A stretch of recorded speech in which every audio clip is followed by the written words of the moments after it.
previously on Balls. My guest in the studio today, apart from the great Comfort Keswa and Maz frantically producing all our stuff behind me, is a man called Paul Mitchell. He's the MD for Siavuma Sports Group. He moves players. This man doesn't just move the odd player, he moves players to better lives, to better situations.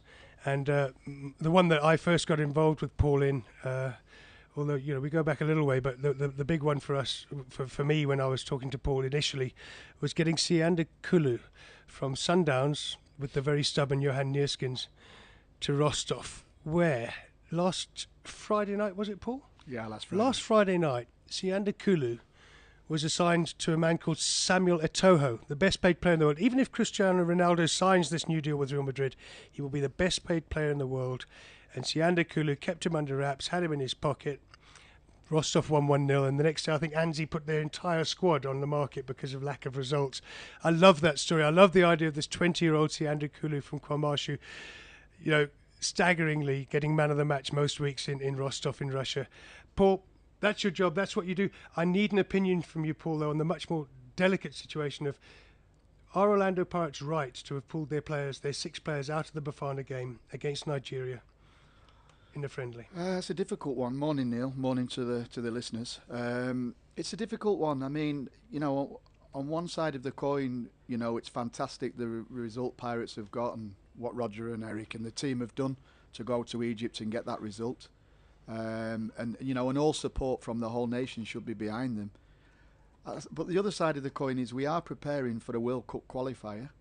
There's been so much focus on, World Cup 2014. Are we going to qualify? Are we not?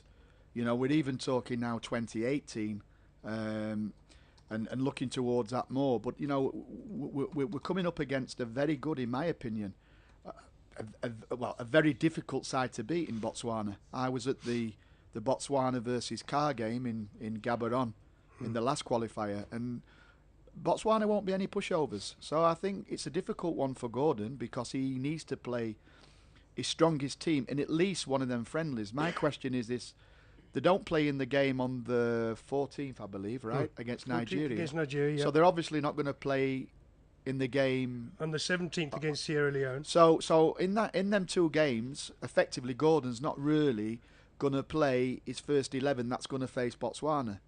Is that a good thing? Is that a bad thing? It's a difficult question, and only the powers that be, whether it be SAFA, whether it be Pirates, can iron that out between them.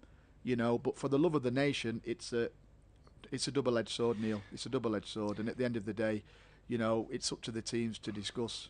I think, just looking at the Bafana selection, if you take 6 players out of there, what's Gordon going to do? Is he going to replace them with players that weren't going to be there anyway?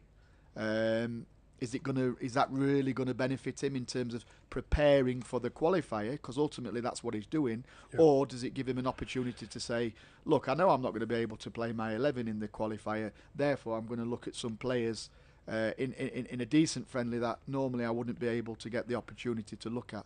That's probably what I think he should do. Well, the only thing I would say, Paulie, is that Gordon deliberately picked a 28-man squad, a huge squad for these 2 games. Both of these games as well, I should also point out, are in honour of Madiba. Okay, so there's a certain kind of, there's a weight and an atmosphere to them that matters. We always like to beat Nigeria. If you pull these Pirates players out, if you pull Senzo Mayira out, the goalkeepers, you've still got Kune and Sandilands, which is a story in itself, Sandilands. If you pull the Pirates players out, he was already preparing to play the second game without the 6 Pirates players and the overseas contingent because it wasn't a FIFA date. And that second game, the Sierra Leone game, now Sierra Leone a good side, we know that. I think. Do you think he'll pull some players in? Wasn't able to explain that. Obviously, if he's pulling 6 players out, you would imagine he'll try and pull players in. But then, who do you pull in?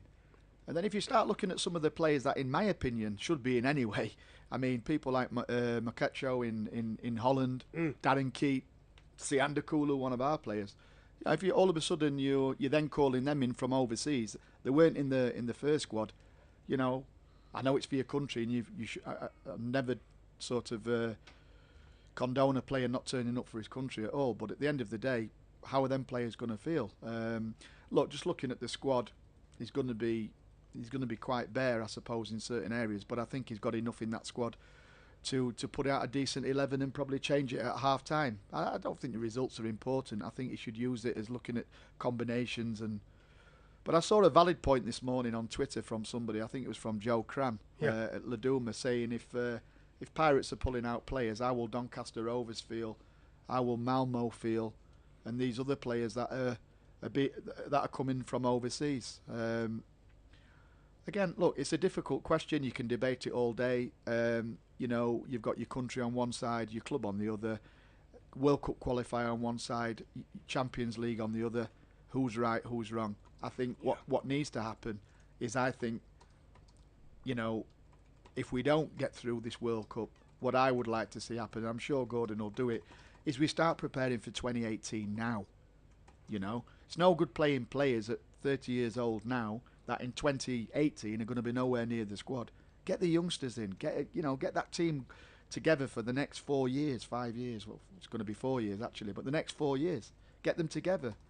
Get all the players in there, the Jallis, Manyinsas, the Kulu, Makwanazis, the Duties. I mean, people like that. Get them type of players in and start bedding them together, because I tell you what, that under-23 squad was a very, very good squad, and I can't believe since the qualifiers of 2011, I think it was, Neil. I might be wrong. It might have been 2012. No, it's 2011. It's 2011. They've never played. They haven't played a single game. They've never played. But look at the players that are in. Look at the players that were in that squad. Look at the players that came through there. Drogba at Amazulu, who's gone there from Pirates. That's a fantastic player. Needs to play. The boy Lucky, who's now at Amazulu, banging goals in for the under-20s. Manyinsa, Andili Jali, Grant Kakana. I mean, we have got some very, very, very good young players, in my opinion, in this country. But what I would like to see is, I'd like to see them together, and I'd like to see them now preparing for the next 4.5 years for 2018 qualification, playing really good friendlies, different opposition, South American opposition, European opposition. And I'm not a big believer in playing these African countries, if I'm honest, because playing these African friendlies is fraught with problems, fraught with insufficient squads from the other African regions. Let's play some decent opposition. Let's get some really good games, and let's get these youngsters together. And I'm telling you, if we do that, and I'm sure Gordon knows, I think we'll have a very good chance of qualifying for 2018. I don't think we'll qualify for 2014. I hope I'm wrong. But I just think that's because of the way it's gone with the results and stuff. But you never know. Never say never. Well, that's the thing, Paulie, isn't it? Today we're sitting here saying, well done, Gordon and Roger, on coming to some kind of compromise. Well, it's not a compromise, really. Pirates have pulled their 6 players out, but the 2 managers haven't fallen out. The 2 coaches are amicable. They stress how much they get on together. But ultimately, what this has done, it leaves us, when we play this crucial game on September the 6th against Botswana, our last World Cup qualifier, we need to win convincingly and hope that Carr will take some points off Ethiopia, hopefully in Bangui, which is a difficult place to go. If we were to lose that game against Botswana because we didn't prepare properly in these 2 friendlies, particularly the Nigeria one where we had a full squad on the 14th, against the African champions, Steve Keshe's Nigeria, under pressure after their performances in the Confed Cup, it would be great to get a rousing win there, but this does really set us back. You know that Botswana side really well. As you said, you've seen them. You've got a couple of players there that you work with. What are our chances against Botswana? How good are they? I think Botswana. Look, for me, it can go 2 ways. We could beat them convincingly, or they could be very hard to beat. It's what you've got to remember about that Botswana squad at the moment, as much as the results haven't been the best, for the last 2 months, the nucleus of the squad have been together because they played the World Cup qualifiers, then they went straight into the COSAFA, and then they've gone now into Chan qualifiers, which they've just lost in Zambia 2-0, but I think there's a bit of a debatable refereeing performance there. But the drew with Zambia at home. But what I'm saying is, if you take out our player Afensi Nato, who was the captain, if you take out probably the striker Jerome and maybe 2 others, the nucleus of the squad has been together for the last at least 8 weeks. So, they're probably going to be well drilled, well prepared. I think where we need to get at them, knowing them and watching them play, is if we get out the full backs, the left back, the right back, get down the wings, I think then we'll beat them. But you know, they're going to come well drilled, they're going to come well prepared, and they'd like to come in and get a draw, because it's great for them to get a draw in South Africa. Well, they got a draw in Gaborone, and they look pretty convincing. I thought they looked more convincing than Ethiopia against us. But there we are. This is Balls Visual Radio.